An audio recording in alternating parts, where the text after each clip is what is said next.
पन्ना गावाच्या चौकात एक मिठाईवाला आपल्या दुकानात शुगर फ्री मिठाईचा प्रचार करत फुकटात मिठाई वाटत असतो. मिठाई डब्यात पॅक असते आणि त्यावर लिहिलेलं असतं शुद्ध शुगर फ्री मिठाई. दुकानाजवळ लोकांची गर्दी गोळा होते. शुद्ध शुगर फ्री मिठाई घ्या भाऊ, फुकटचा व्यापार आहे, कंपनीचा प्रचार आहे. घे रे भाऊ, घे रे घे, शुद्ध शुगर फ्री मिठाई. भाऊ मला एक डबा दे. मलाही दे.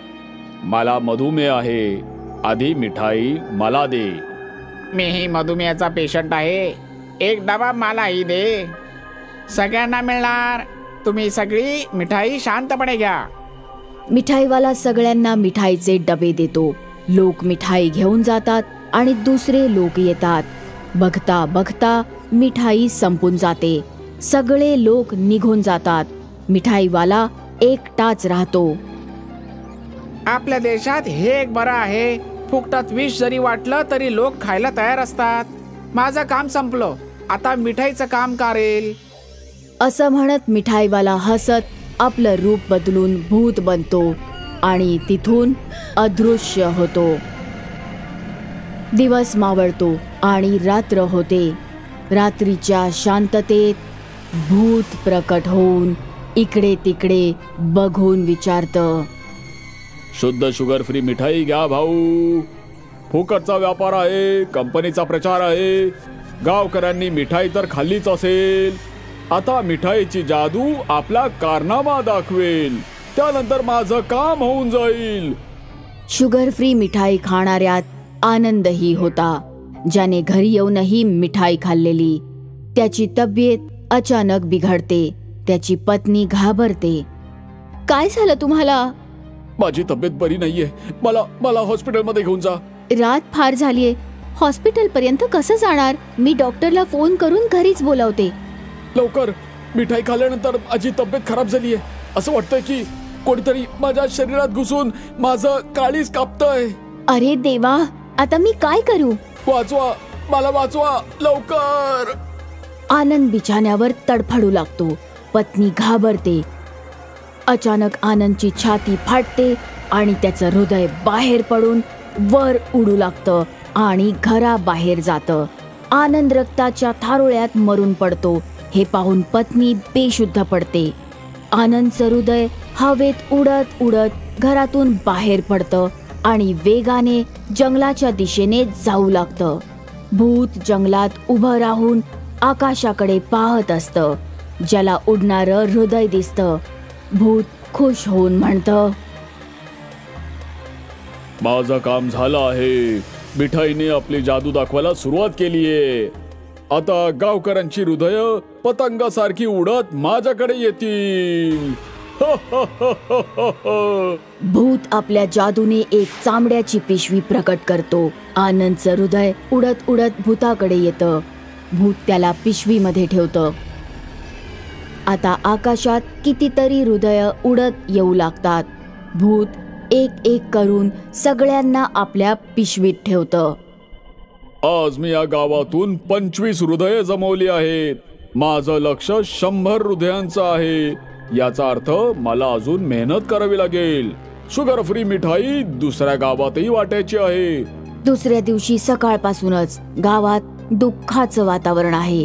शुगर फ्री मिठाईने लोकांचा मृत्यू झालाय. गावकरी याच शोकात बुडून आपसात चर्चा करतायत. आज गावातून 25 तेरड्या निघालेल्या आहेत. शुगर फ्री मिठाईचा शाप आहे हा.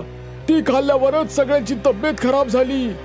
गावात ज्याने ज्याने शुगर फ्री मिठाई खाल्ली त्या सगळ्यांचा मृत्यू झाला. मृत्यू नाही, ते तर खून आहेत. आणि खुनी तो मिठाईवाला आहे. मिठाई खाल्ल्याने तब्येत खराब होऊ शकते, पण शरीरातून हृदय बाहेर पडणं हे नाही होऊ शकत. तुला काय म्हणायचं आहे?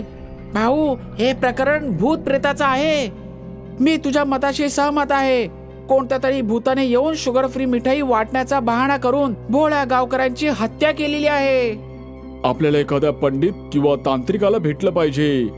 हा कुणाचा मामला आहे, म्हणून आपल्याला तांत्रिकाच्या आधी पोलीस स्टेशनात गेलं पाहिजे. हो, 25 माणसांची हत्या ही काही लहान केस नाही. चला आपण पोलीस स्टेशन मध्ये जाऊया. गावकरी पोलीस स्टेशनात जाऊन गुन्हा नोंदवतात. पोलीस लगेचच ऍक्शन घेऊन गावात दवंडी पिटवतात.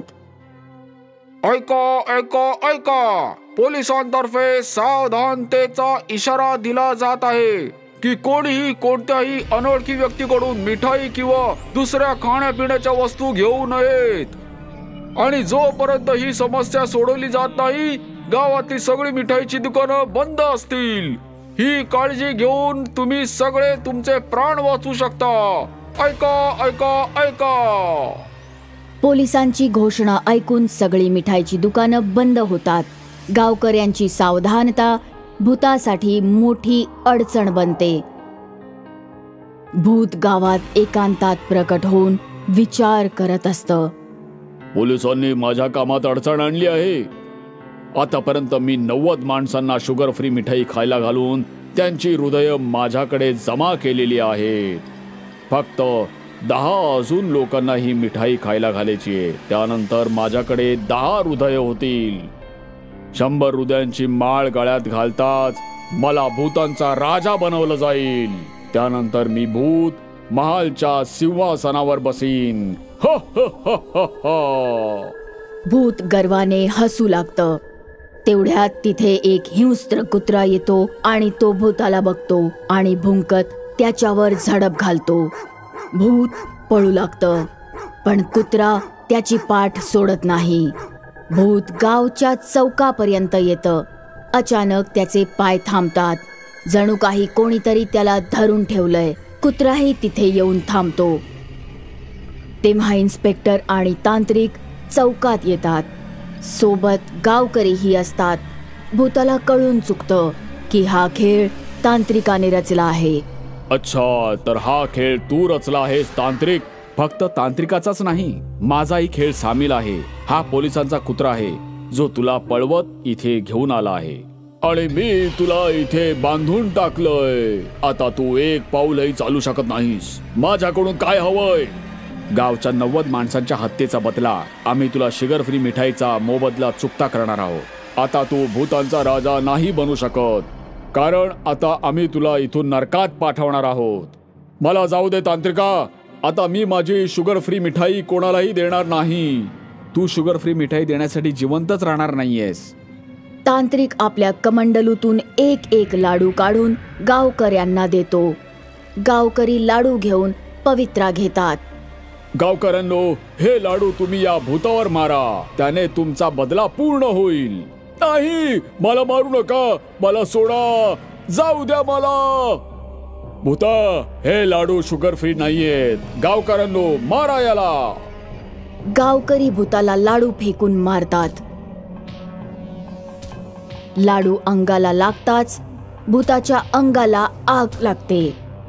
भूत जळू लागतं. शेवटी तांत्रिक आपल्या कमंडलूतून लाडू काढून भूताला मारू लागतो.